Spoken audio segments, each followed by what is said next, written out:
Hi everyone, I'm David Farmer and welcome back to my channel Effortless Being. This video is going to be the second in a series of videos that I've decided to make called Non-duality and Mental Health. So the reason I decided to make this series is because not only do I work as a non-dual teacher, but I also work day to day in the mental health sector as a recovery coach.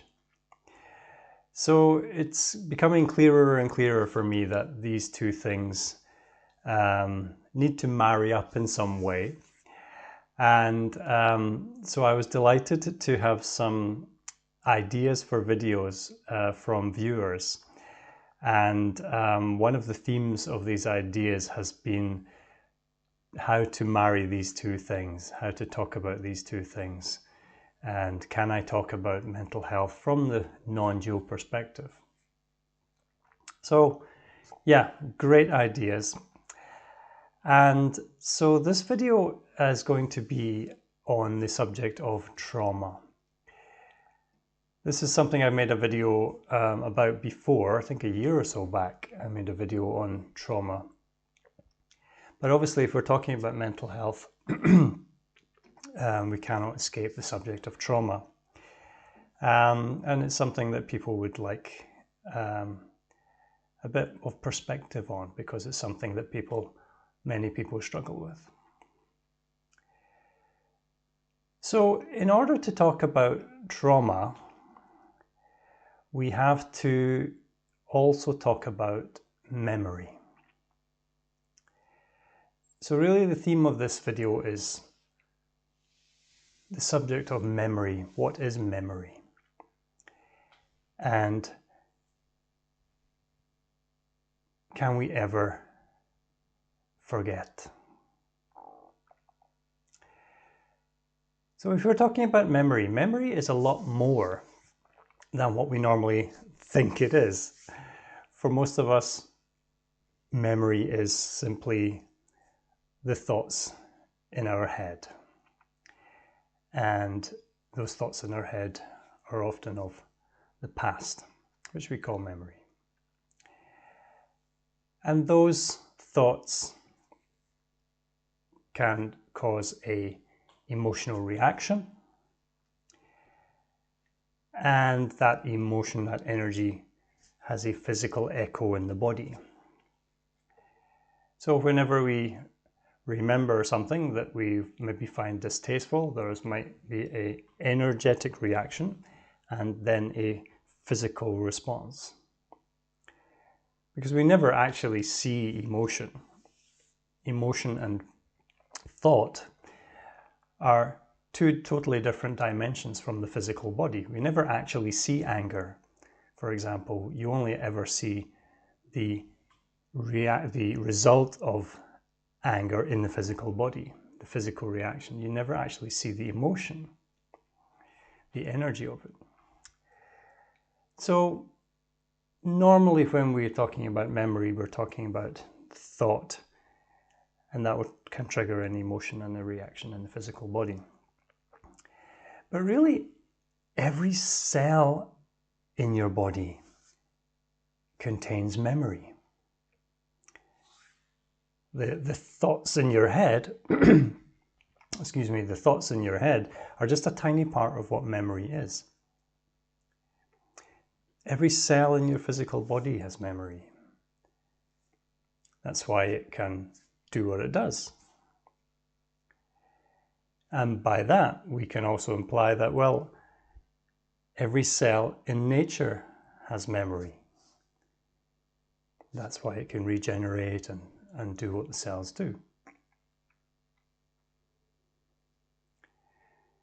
And you can notice that simple example of this type of memory is what we call muscle memory. So any of you who have ever played sports, or in my case, I used to be a musician, so it would be no use whatsoever if I went on the stage and had to think about every single note that I played.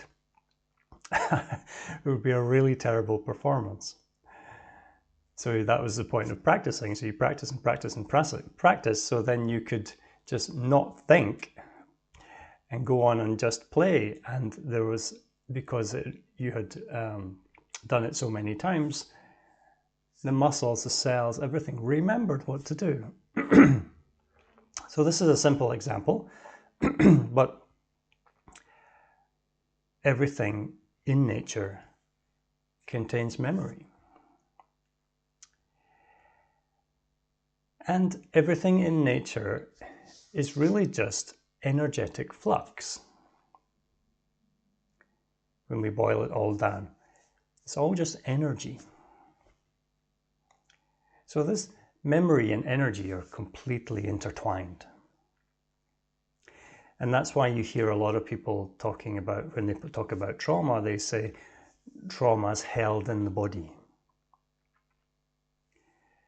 Because memories that we have chosen to repress means simply energy that is repressed.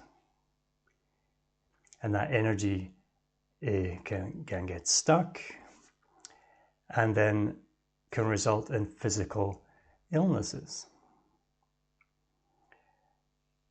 Places that get stuck in the body is usually around the hip area or around the jaw and the throat area.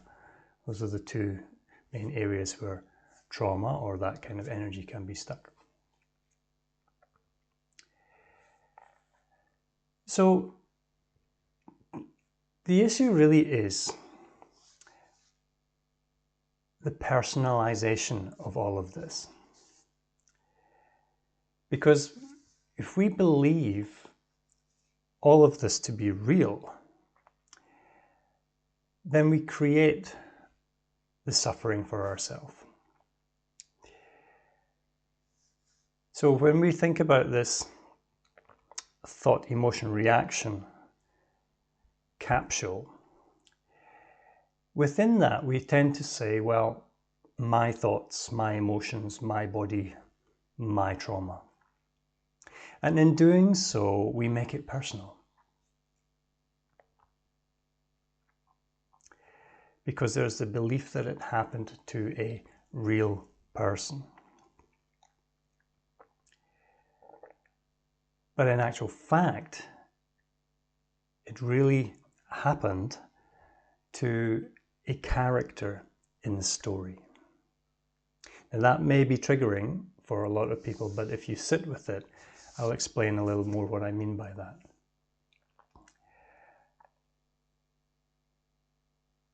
Really, our true nature is completely impersonal.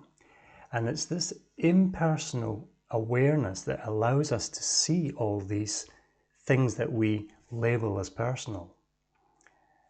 That's why we say, my thoughts, my emotion, my trauma.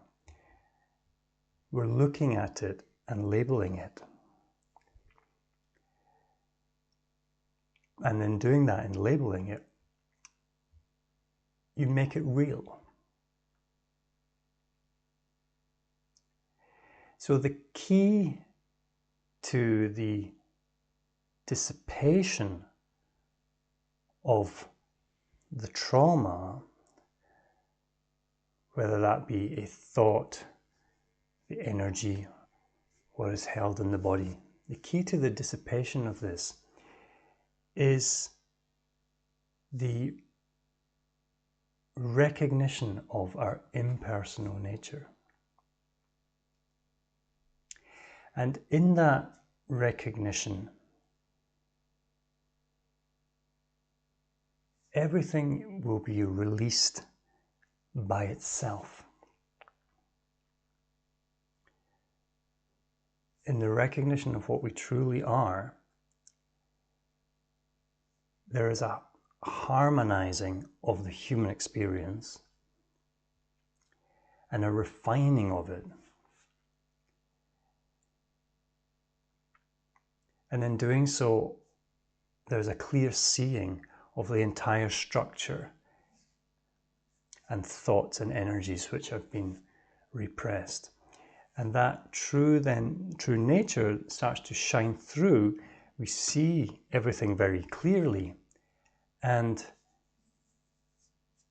all the energy and thoughts which we've chosen not to look at are seen and they disperse. Just like how light dispels darkness. In this case, we're talking about the light of consciousness. So bringing conscious awareness to what is going on.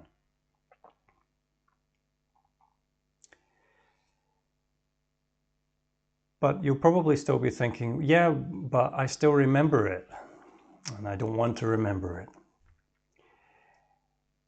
And this is something which many people who've experienced trauma deal with. And we often call this flashbacks, when you have memories of the traumatic event.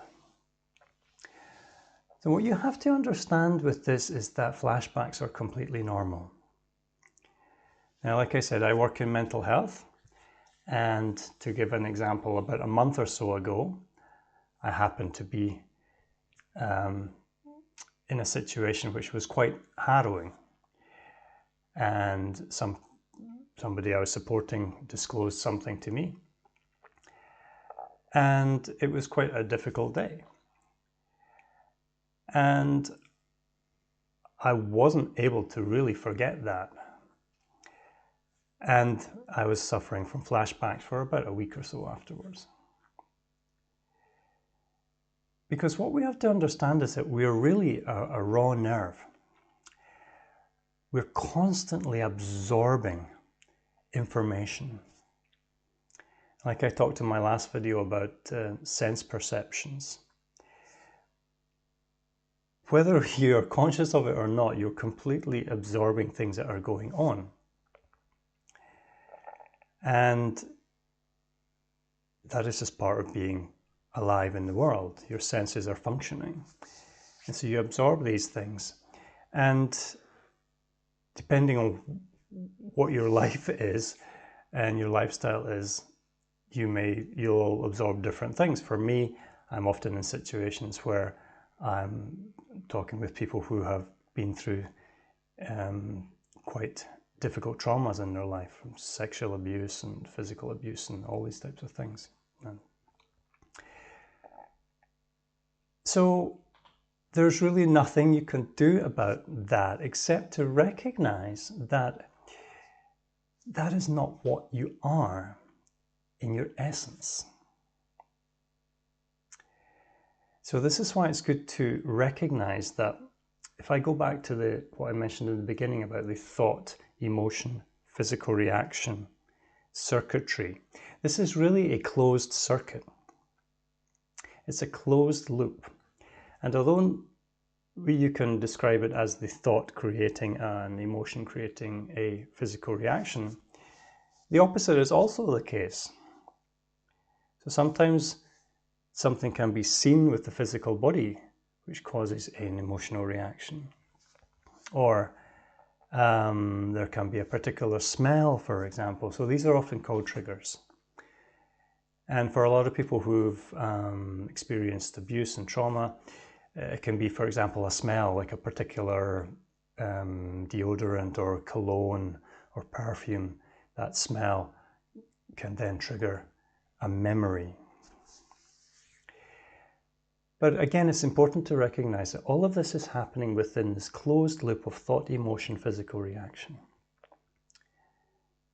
So that's why it's vital to step out of that. To step out of this cycle of suffering. Because when we remain as effortless being, as this effortless awareness, and we just notice what's going on, in that there's no suffering. It's only when we engage in believing what's going on to be real and happening to a person that suffering starts. So no matter what is going on and what is triggered within you, it's important to recognize that that's not what you are. It's happening within you, within awareness. Now, that's not to say that we forget. And this is one of the most difficult things when we're talking about trauma, is that everybody wants to completely forget. And in that desire to completely forget, there is a personalization. And this is where the suffering continues. But in remaining as awareness, memory is there. Memory is life, as I said at the beginning. Memory is every cell, not only the thoughts. Memory is every cell of everything that's going on in life. So memory is there, we can't escape memory. But on a recognition that we are that which is aware of what's going on, then the memory doesn't necessarily disappear, but our relationship to the memory changes. And this is the key point. I can still remember things that went on in my childhood, but my relation to those memories, my relationship to those things has changed. Now, what has changed? I've learned to accept everything that appears in awareness and not to judge it as good or bad. Because it's the very judgment of whatever appears in awareness that personalizes it, that resists it, and therefore allows the suffering to perpetuate and continue.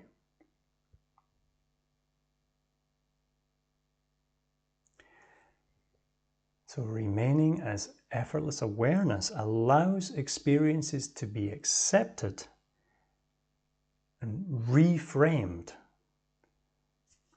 not necessarily forgotten.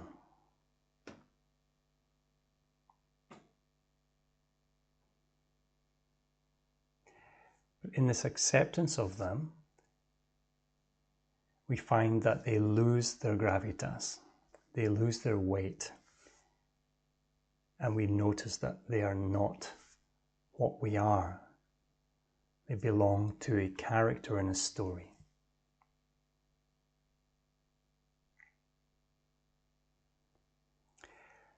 And then we're able to use our experience, because we've reframed it and there is a better relationship with it, that we're able to use it to help others.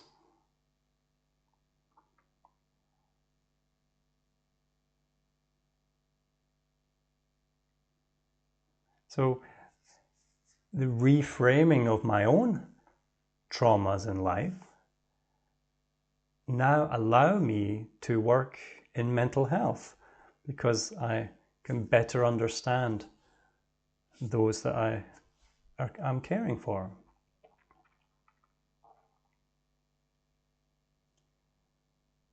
And I can help them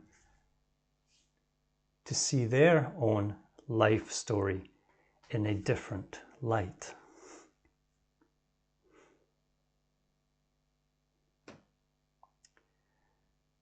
Because your story is your story. Do not wish it to be any other way.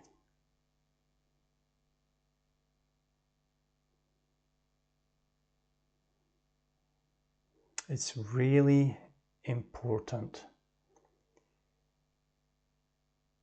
that we understand it's not about becoming a perfect person.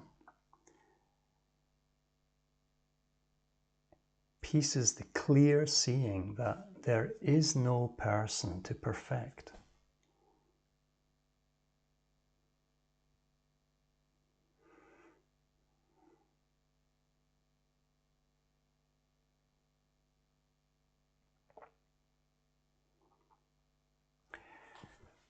So I hope that shed a little bit more light and understanding on the subject of trauma and memory.